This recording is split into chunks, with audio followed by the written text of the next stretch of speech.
restoring the virtue of women. Now I need to start off this video with a message to you ladies out there.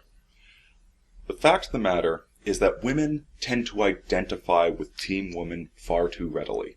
And if you're not careful, you're going to knee-jerk into that position.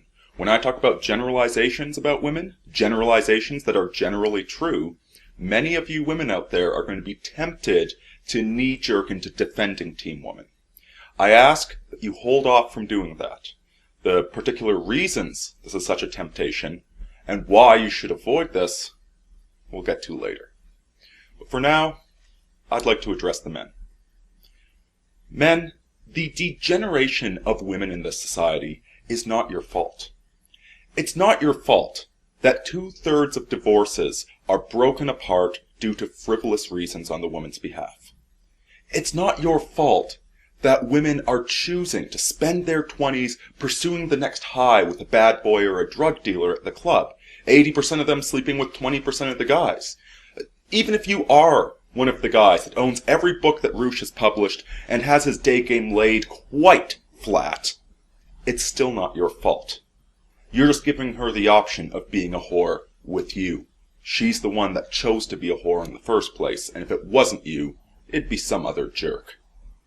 And finally, it's not your fault, men, that women are obsessed with these meaningless careers, with this meaningless consumerism, spending all of their paycheck on a $500 purse to compete with other women, and then posting about it on the social media to validate their egos.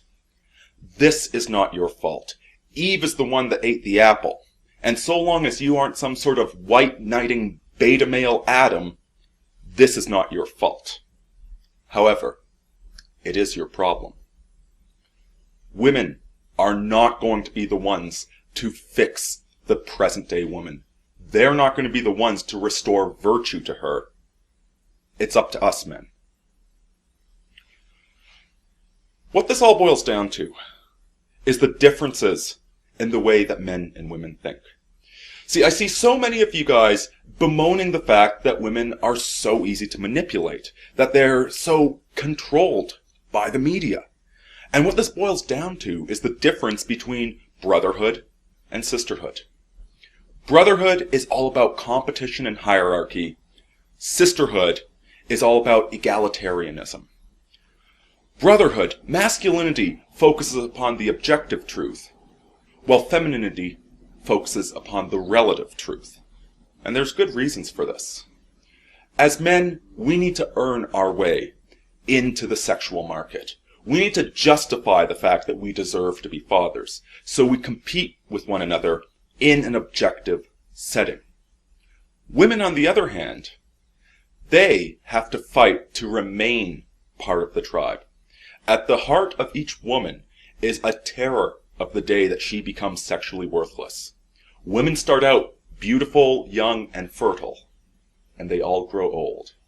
And there's not an old woman on the planet that doesn't still have the heart of the 16-year-old girl she once was.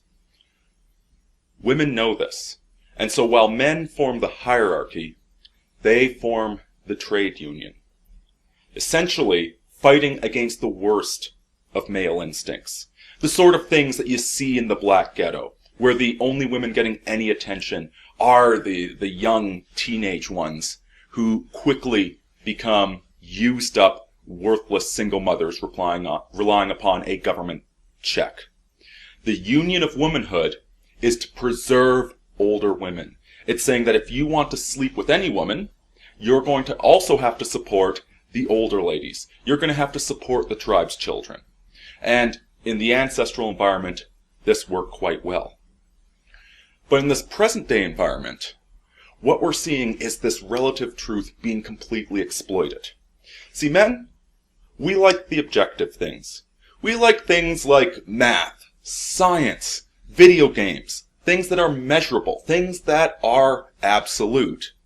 Whereas women tend to focus on nurturing, on therapy, on fashion, things that are only relatively true.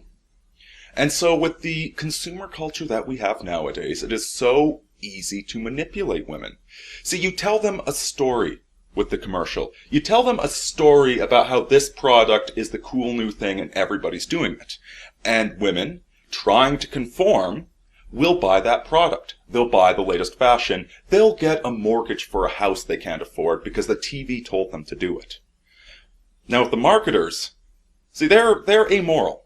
They're just giving people whatever they want to hear. And right now, women want to hear that you can still find a husband at 35, that you'll be just as beautiful at 35 as you were at 20, that having a career is fulfilling, that it will make you feel more accomplished to be an HR persona than, for instance, being a mother, raising happy and healthy children. 50 years ago, there were ads telling women, buy this soap, it'll make you a better mother. Nowadays, it's saying, ignore the relationships, pursue the bad boys, buy our $500 purse. They're amoral. They give the audience whatever the audience is craving.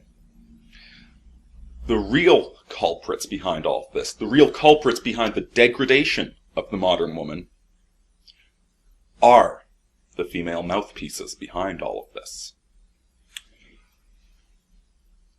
I have a number of friends that come from the Maritimes on the East Coast there. And an interesting fact you probably didn't know about the city of Halifax is the female to male population ratio is roughly 2 to 1. As a consequence, for women to get any male attention, they have to slut it up. Because there's so many women desperate for the attention of so few men, the women there are quite easy. If you're looking for some meaningless sex, go to Halifax on vacation. But the interesting thing isn't just that the women are competing for more male attention. That's obvious. The interesting thing is what happens to the few virtuous girls that do live in Halifax.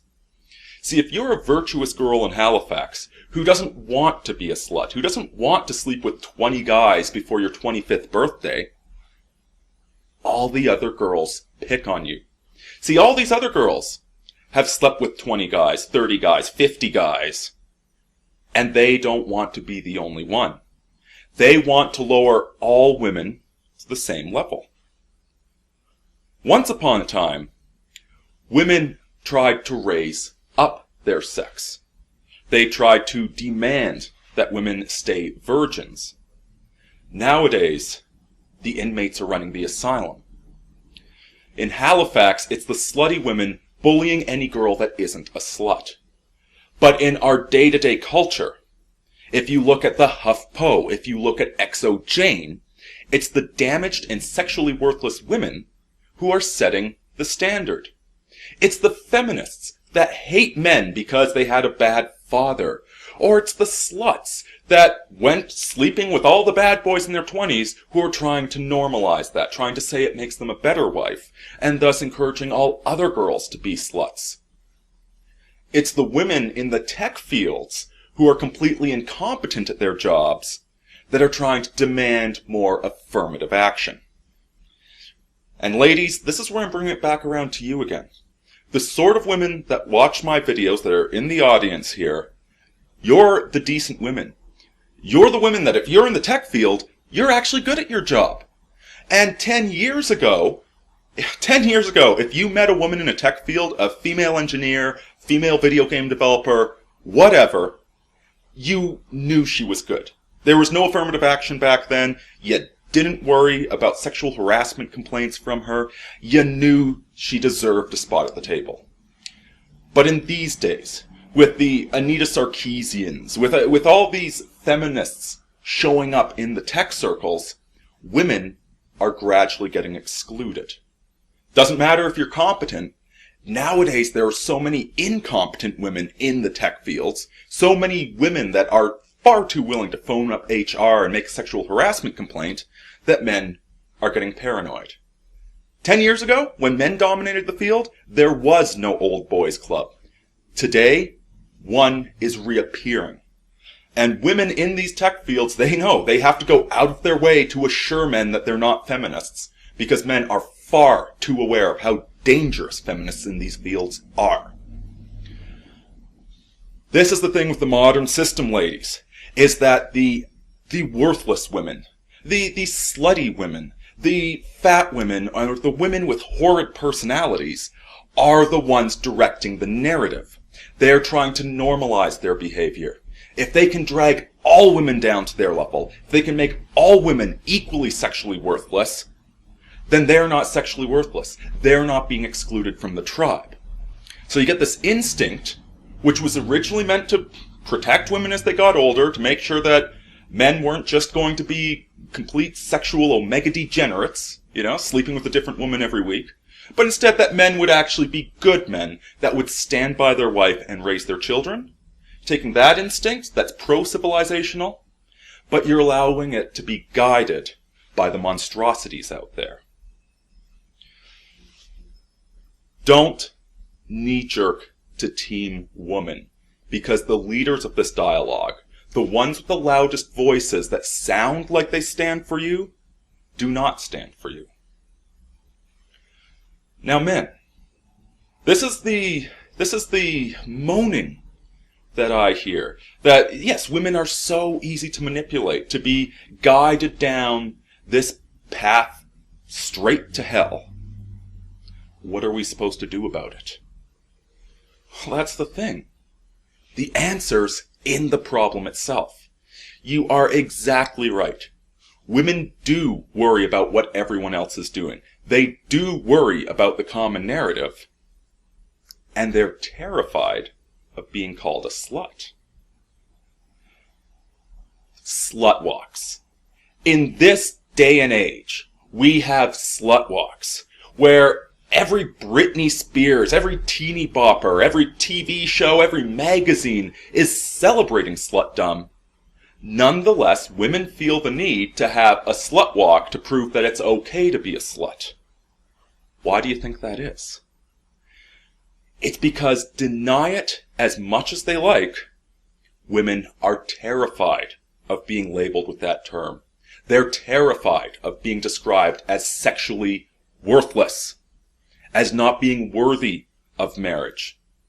They are terrified of becoming a cat lady, and that's why they're trying to ruin womanhood in general. You have more power than you think, men. It might seem like women are doing whatever the culture tells them to, and to a large extent they are. But just a bit of judgment from you on them when they behave in these horrid manners, it will do a world of good. Obviously, you have to be cautious about where you use this. But slut-shaming? Fat-shaming? This stuff works. This stuff will restore the virtue of womanhood. And all of those decent women out there, all those decent women that are being degraded by the rest of these whores, you ladies need to support the men when they're doing this. You need to be a part of this too. And anytime you see a guy writing something harsh about women, because most women are pretty screwed up nowadays, and guys are rightfully quite pissed off about it, don't knee-jerk into defending the woman, the slut, the single mother, the feminist. Don't jump to making exceptions for her, because that's what you're going to want to do. You're going to want to side with Team Woman. These women are not your sisters. These are the women tearing you down.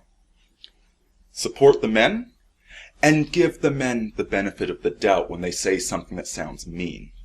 And men, acknowledge the power that you have. That women do look up to you for guidance, no matter how much they swear they don't. And if you start calling a slut, we'll have a lot less of them. Aurini out, folks.